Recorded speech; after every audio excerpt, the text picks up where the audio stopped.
Cardiovascular Sciences American Heart Association summer meeting being held here in Las Vegas. And we're here to talk with several of our colleagues about some of the latest findings being presented at this meeting. Dr. Hare, maybe you can tell us what you found interesting at the meeting so far. We had a terrific session this morning on tissue engineering, and the presentations were really outstanding. There were 3 discussions about combining cells and culture to examine properties of cardiac differentiation. And really one of the things I thought most interesting was the idea that 3-dimensional culturing that replicates more in vivo setting brings out some very important and interesting properties of the culture conditions. So I think the science will have some very important implications for stem cell biology and tissue engineering, and could have important clinical implications. And Dr. Wu, maybe you'd like to tell us some of the things you've enjoyed at the meeting so far. Yeah, so I was involved in moderating a session on using iPS cells for disease modeling. And I thought there were several outstanding talks focusing on using iPS cells for Duchenne's muscular dystrophy, also iPS cells for cardiomyopathy, and iPS cells for arrhythmias. I think the investigators are coming up with better and better disease modeling concepts by maturing the cells more, by using genome editing techniques to rescue as well as to introduce the mutations, and by showing that these cells could faithfully recapitulate the disease process that we naturally see in mouse models as well as in human pathology.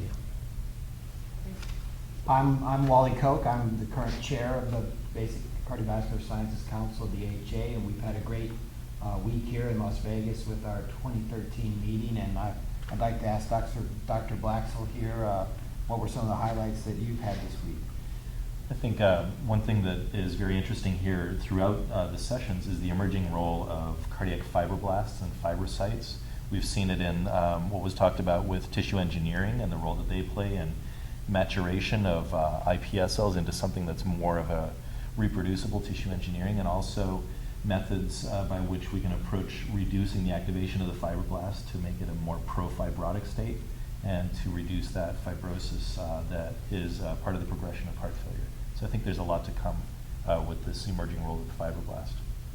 Great, thank you. And Dr. Forst, as a role model for physician scientists, could you expand on some of the things you've seen this week that stand out? So I thought the meeting that we had with the early career people was really terrific. It was packed. They stayed around and asked questions. 2 different talks on our session, 3 talks the next day, and I've gotten nothing back other than great praise for this initiative. So thank you, Wally, for setting that up. I think one of the strengths of our BCVS meeting in the summer is that we have something for everybody. We have the cutting edge science that you've heard a little bit about with clinical applications, very translational, and we really care about early career investigators, and we have sessions just for them, and we try to nurture a very collaborative and networking environment to help with their future success.